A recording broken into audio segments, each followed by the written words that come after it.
Muy buenos días. Pues primero me gustaría introducirme. Yo soy Gino Segura, soy su candidato al Senado de la República por esta coalición Sigamos Haciendo Historia, Morena Verde PT. Y yo nací en Cancún, Quintana Roo, aquí en Cancún hace 30 años, al igual que mi único hermano, mi hermano gemelo. Nacimos aquí en Cancún en una familia que vino de fuera, al igual que muchos de ustedes quintanarroenses que fueron adoptados por este hermoso estado. Mi papá vino de la Ciudad de México, mi mamá de Monterrey.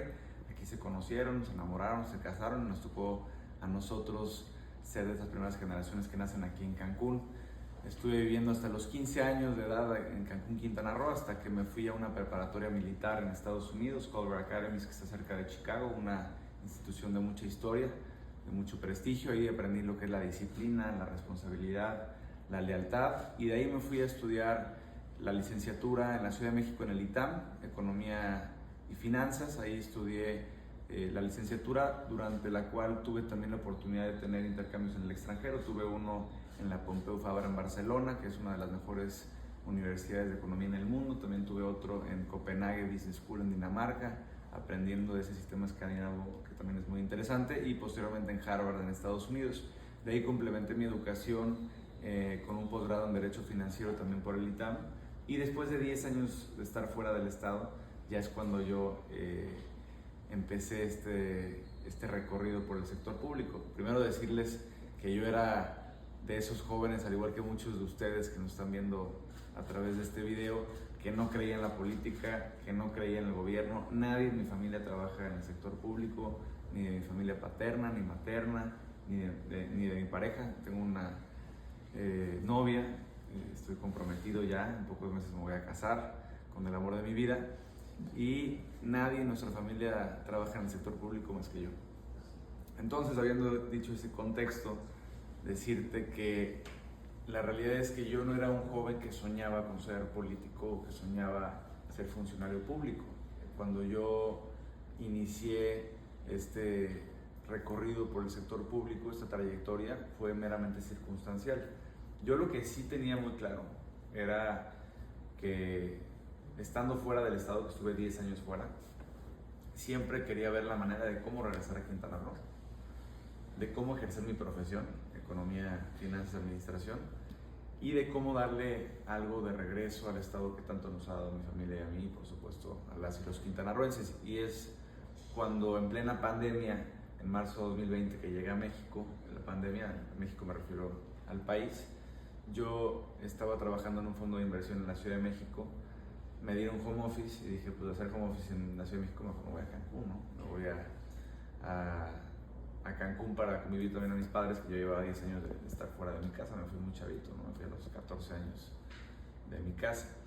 Y estando aquí en Cancún, en este home office, se me abre la oportunidad de trabajar primero en el Congreso del Estado, en esa parte administrativa.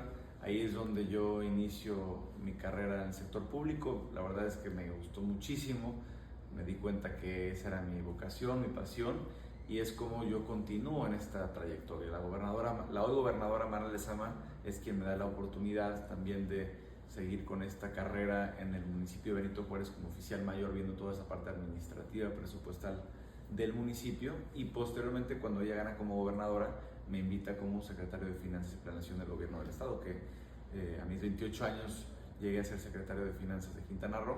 Fue un gran reto porque, llegando el 26 de septiembre del 2022, el Estado tenía las finanzas por los suelos.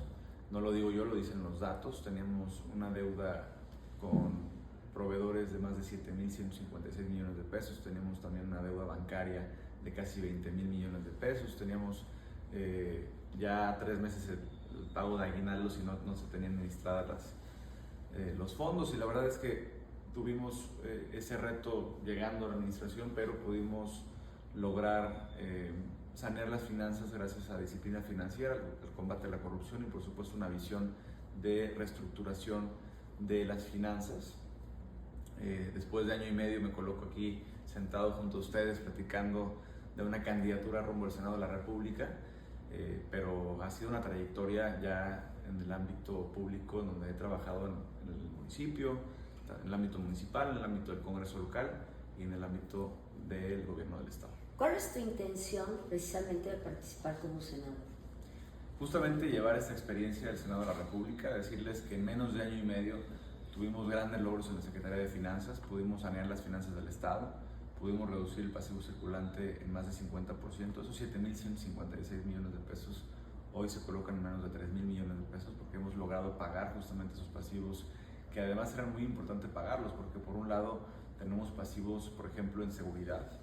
El C5 de Quintana Roo, por ejemplo, tenía un adeudo de 1.144 millones de pesos y por eso toda esa infraestructura, toda esa tecnología no era parte del gobierno del Estado, sino hasta que se terminara de pagar.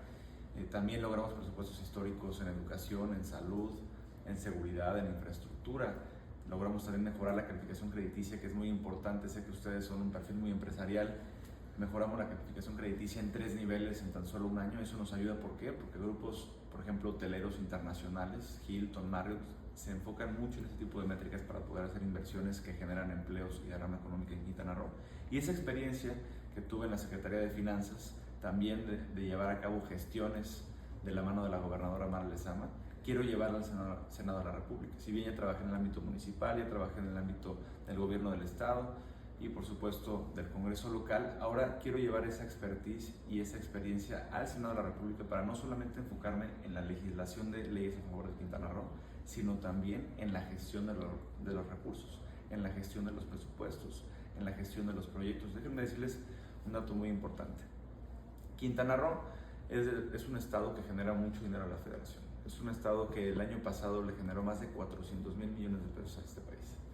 Sin embargo, es un estado que año con año es castigado conforme a los recursos federales que llegan a Quintana Roo, porque somos un estado con una población muy pequeña. Y la fórmula que utiliza la federación para determinar cuánto dinero le manda a cada uno de los estados de este país, cuánto dinero le manda a Yucatán, a Campeche, a Jalisco, a Quintana Roo, tiene que ver fuertemente con la población. Y en el último censo del INEGI, en el 2020, nos coloca con una población de menos de 2 millones de habitantes. Somos la 9ª población más pequeña del país. Sin embargo, generamos mucho dinero, ¿por qué? Porque tenemos una población flotante muy grande, que son esos millones de turistas que llegan año con año. El año pasado llegaron más de 21 millones de turistas a Quintana Roo, llegaron más de 33 millones de pasajeros al Aeropuerto Internacional de Cancún, llegaron más de 4.7 millones de turistas cruceristas a Mahahual y Cozumel, y no se contabilizan en esta forma. Y yo aquí quiero decirles que una de mis propuestas rumbo al Senado de la República, contestando tu pregunta, tiene que ver con esto, con cómo traer más recursos federales a Quintana Roo, porque eso es lo que requerimos para tener mejor seguridad, para tener mejor educación, salud, por supuesto, promoción turística y más infraestructura. Si contemplamos los 350,000 turistas que están durmiendo o pernoctando en promedio por noche durante todo el año, no en todo el año los 21 millones de turistas que llegan, sino los 350,000 turistas que están por noche durmiendo o viviendo en Quintana Roo, estaremos hablando de que estaremos generando en esta fórmula más de 6,000 millones de pesos adicionales al año, justamente para etiquetarlos para infraestructura, para seguridad, para salud, para promoción turística, para el deporte que tanto requerimos en Quintana Roo. En el tema puntual de turismo, ¿cuál es tu propuesta? Yo te diría que son 2 propuestas. Por un lado, esta propuesta que tiene que ver con 3 propuestas. Esta propuesta que tiene que ver con modificar la fórmula de participaciones federales, que nos va a ayudar a tener más infraestructura justamente para potencializar el turismo. Hoy podemos hablar de obras de infraestructura que nos están ayudando y nos van a seguir ayudando en los próximos años al turismo de Quintana Roo. De hecho, hace algunas semanas escribí un artículo en El Economista. Yo escribo cada mes una columna en El Economista y hablé de que los mejores años para Quintana Roo están por venir. Y de verdad lo creo porque hoy obras de infraestructura como el Tren Maya, con 8 estaciones en el estado, como el nuevo aeropuerto de Tulum Internacional, que ya tiene vuelos operando internacionales tanto con Estados Unidos como con Canadá y como con Europa. Hoy también tenemos el puente Nichupté en la laguna aquí en Cancún, que yo recuerdo desde que era niño lo soñábamos y todos los gobiernos decían que lo iban a hacer y no lo hacían, y en pocos meses será una realidad. También tenemos el Boulevard Colosio, que es nuestra entrada justamente y nuestra carta de presentación hacia el municipio de Benito Juárez. Tenemos muchas obras de infraestructura que nos están ayudando a potencializar este turismo con conectividad. ¿Por qué? Porque hay que decirlo, nos estamos consolidando, Quintana Roo se está consolidando como el estado más conectado del país. También, por ejemplo, la puerta al mar en Felipe Carrillo Puerto, que le da acceso al turista a esa biosfera de Siancán para que tengan ya ese turismo no solamente comunitario, sino también de playas.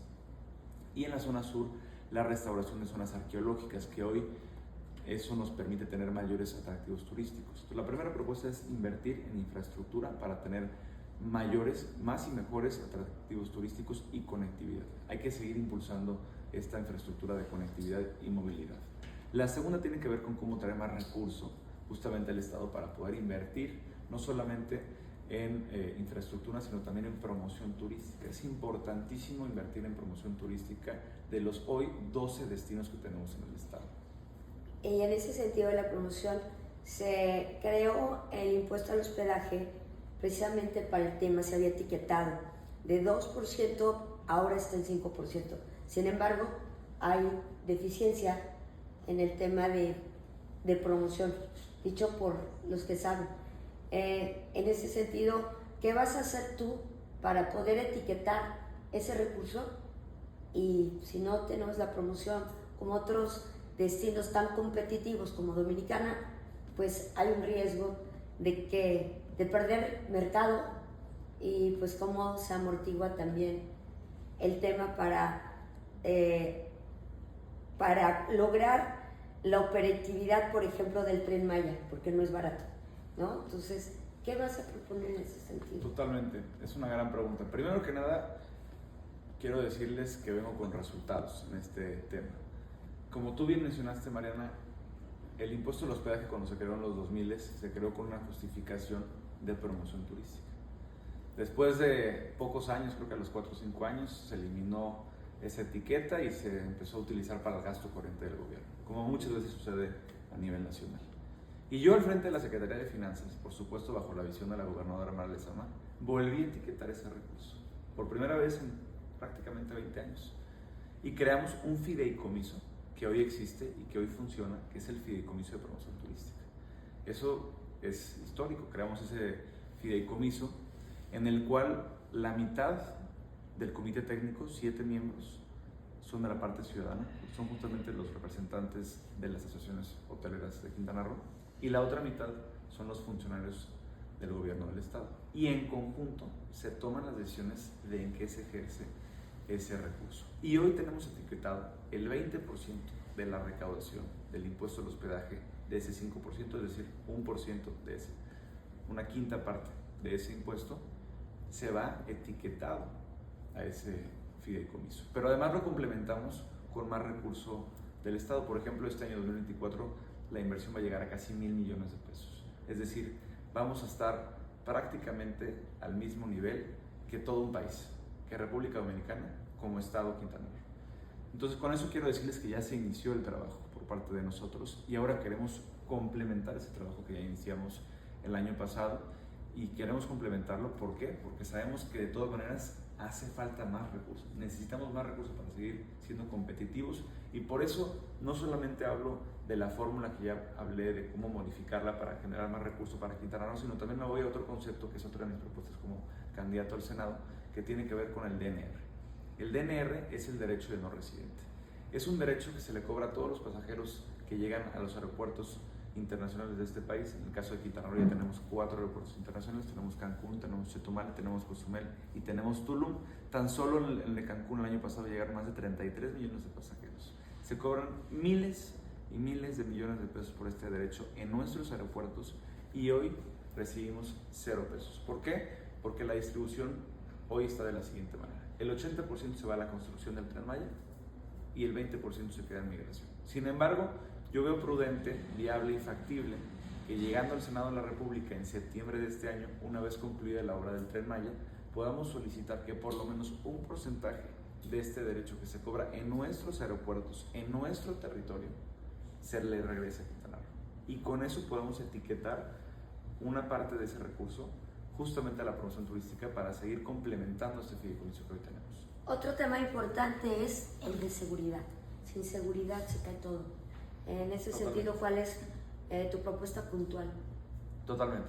Primero, yo te diría que son 2 propuestas. La primera tiene que ver con fortalecer también el fideicomiso que creamos de seguridad. Hoy también tenemos un fideicomiso que tiene más de 500 millones de pesos al año etiquetados para seguridad, en donde también tenemos la mitad del comité técnico por la parte ciudadana y la mitad por la parte del gobierno. La parte ciudadana justamente son los representantes de las mesas de seguridad ciudadanas, que son personas muy involucradas en el tema de seguridad, expertos en seguridad, y que hoy están tomando decisiones de cómo ejercer ese recurso.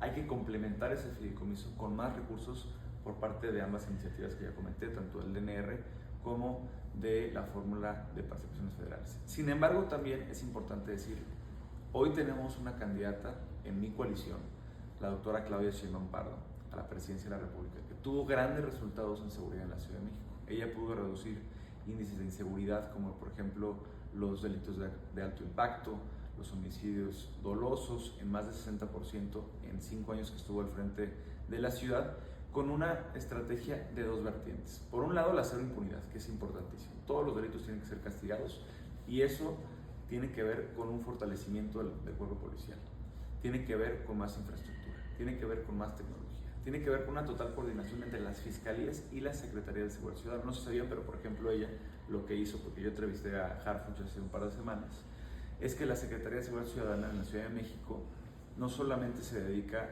a esa detención en la calle, sino también ya tiene la facultad, a diferencia de las demás secretarías a nivel nacional, de investigación, al igual que una fiscalía. Y eso los complementa, ¿por qué? Porque duplicas o triplicas o cuatriplicas el número de agentes que están investigando los crímenes. Y esa estrategia hay que replicarla a nivel nacional, pero además van acompañada de la segunda vertiente, que tiene que ver con atender las causas de la violencia. Esa es la solución profunda, esa es la solución a largo plazo. ¿Por qué? Porque hoy tenemos la descomposición del tejido social, que tanto la gobernadora es real. Hoy tenemos desgraciadamente gran parte de los crímenes que suceden aquí en Quintana Roo, por ejemplo, son hechos por jóvenes. Y por eso hay que invertirle fuertemente en la educación, y hay una estrategia muy fuerte de educación que queremos seguir, y fuertemente al deporte, porque el deporte también salva vidas. Yo soy deportista, he sido deportista toda mi vida, y yo he visto cómo también el deporte le ayuda a jóvenes y adolescentes, por ejemplo, a permanecer en esta trayectoria mucho más sana y no estar en las calles viendo qué otro tipo de camino pueden llevar a cabo. En el tema, como el economista, es economía. El Estado, su principal actividad, evidentemente, es el turismo. ¿Cómo vas a diversificar el tema de la economía en el Estado? Este tema me encanta, como tú bien dices, soy economista. Hoy tenemos grandes resultados, quiero empezar por eso. El INEGI sacó sus cifras oficiales hace 2 semanas, de hecho, y nos coloca por segundo año consecutivo como el estado que más crece económicamente a nivel nacional. Fuimos el único estado en el país en el 2023 que creció a 2 dígitos con 10.6%. Sin embargo, hay que decir, somos un estado con poca diversificación. Por eso en la pandemia fuimos de los estados más afectados a nivel nacional, nosotros y Baja Sur. ¿Por qué? Porque dependemos altamente y fuertemente en la economía. Y por eso hay que entender un poquito el estado. Hoy el estado de Quintana Roo tiene una ponderación muy fuerte en la zona norte. ¿Por qué? Por el turismo. 8 de cada 10 pesos que se producen en Quintana Roo se producen en el norte, mientras que apenas 2 de cada 10 se producen en el sur. No solo eso, además hoy tenemos una industria muy fuerte de servicios, llámese hotelería, restaurantes, turoperadores y transporte, y después viene nuestro segundo sector más importante, que es la construcción, justamente ese sector inmobiliario que también es muy fuerte en el estado. Y de ahí nos vamos al tercer sector, que es la agricultura, pero que es mínima en Quintana Roo. Y por eso yo quiero hablar de un par de temas importantes. Por un lado, tenemos que potencializar los esfuerzos que se están creando y haciendo actualmente por el gobierno federal y por el gobierno del estado. ¿Y a qué me refiero con esto? Por un lado, con la conectividad que ya hablamos, que si bien hoy podemos hablar de un Tren Maya que está funcionando para turistas, próximamente tendrá la segunda fase, que es importantísima, que es la fase de logística. Esa fase de logística que nos coloca en un circuito de 5 estados y además que se va a conectar con el transísmico, nos permite ya diversificarnos también en la rama industrial, que es importantísima potencializar. Además, hoy podemos hablar de que hace un par de semanas la gobernadora Mara Lezama anunció que ya se reactivó el decreto presidencial de la zona libre de Chetumal, lo cual nos permite, y lo quiero comunicar en esta entrevista, a que todas las empresas que se localicen en los polos de desarrollo que determine el gobierno del estado dentro del municipio de Otompe Blanco, es decir, dentro de la zona sur de Quintana Roo, puedan tener estímulos fiscales del 100% del ISR, 100% del IVA y 100% del DTA, del derecho de trámite aduanal, para todas las empresas importadoras que se decidan localizar ahí. Y eso nos puede ayudar a diversificarnos en ese comercio exterior. Pero no nos queremos quedar ahí. Estamos constantemente, quiero platicar en esta entrevista, buscando la manera de tener un puerto de altura en Quintana Roo. Eso es lo que nos hace falta para diversificarnos. Hoy Yucatán está creciendo constantemente también por ese puerto de altura que tiene en progreso. Y aquí tenemos también todo para hacerlo. Por eso, platicarles que cuando estuve al frente de la Secretaría de Finanzas, tuvimos muchas reuniones con la Secretaría de Marina, por ejemplo, y por supuesto con la gobernadora Mara Lezama, para buscar cuál es el mejor lugar estratégico que tenga el calado suficiente y que tenga la conectividad también para tener un puerto de altura y seguir potencializando el comercio exterior, que ese puede ser una fuente de ingreso muy fuerte para Quintana Roo y que además, hay que decirlo, hoy tenemos un fenómeno muy interesante a nivel nacional, que es el nearshoring. De hecho, también escribí un artículo del nearshoring. Y el nearshoring es un término americano, medio técnico, pero si resumimos lo que es el nearshoring, en términos coloquiales, es la relocalización de empresas. Empresas internacionales, pueden ser asiáticas, pueden ser americanas, pueden ser europeas, ahorita más que nada son americanas, se están relocalizando en un terreno o en una región cercana a Estados Unidos. Y eso nos beneficia a nosotros como país. Sin embargo, gran parte de ese nearshoring, la gran mayoría se está localizando en la zona norte del país. ¿Por qué? Por dos razones. Uno, por la cercanía geográfica a Estados Unidos de manera terrestre. Y dos, esos estados fronterizos con Estados Unidos tienen incentivos fiscales.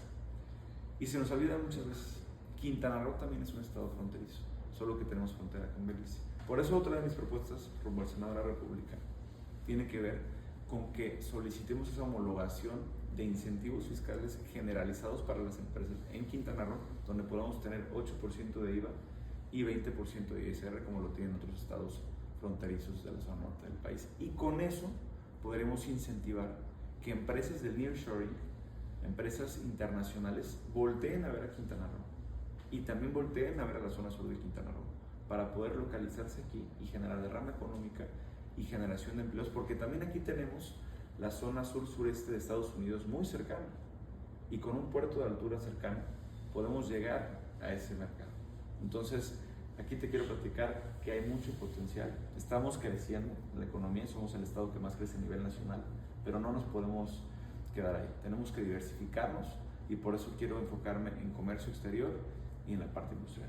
La gente en general tiene una percepción negativa de la política porque hemos tenido muy malas experiencias, hay que decirlo. Sobre todo aquí en Quintana Roo hemos tenido pésimas experiencias en el pasado y con eso la gente va perdiendo credibilidad.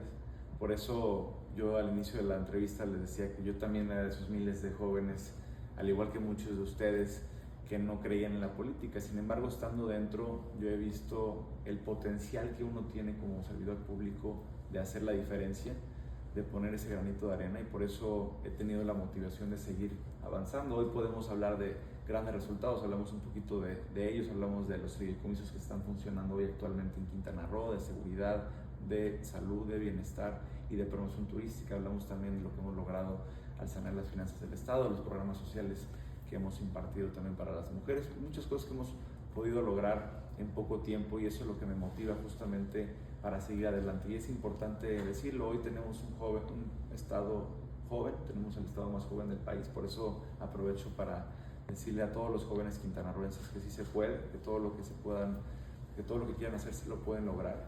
Hoy tenemos también la población más joven del país aquí en Quintana Roo.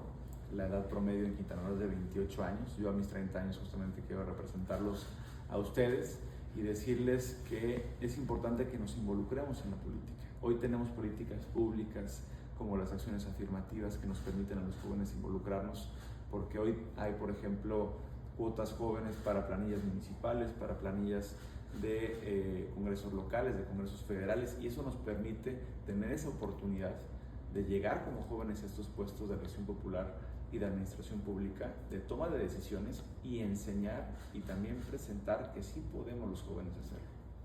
Descubrí que era oveja negra primero cuando me fui a la militar, porque habíamos muchos mexicanos que iban a la militar y pues, todos se querían regresar. A mí me encantó la preparatoria militar, lo aproveché al máximo, me encanta esa formación militar y era diferente a la mayoría. También decirles que descubrí que era oveja negra cuando empecé esa trayectoria en el sector público y encontré que me encantaba, ¿no? Y mi familia, tanto paterna como materna, como mi pareja, nadie ha trabajado en el sector público, soy el único y es algo que me apasiona.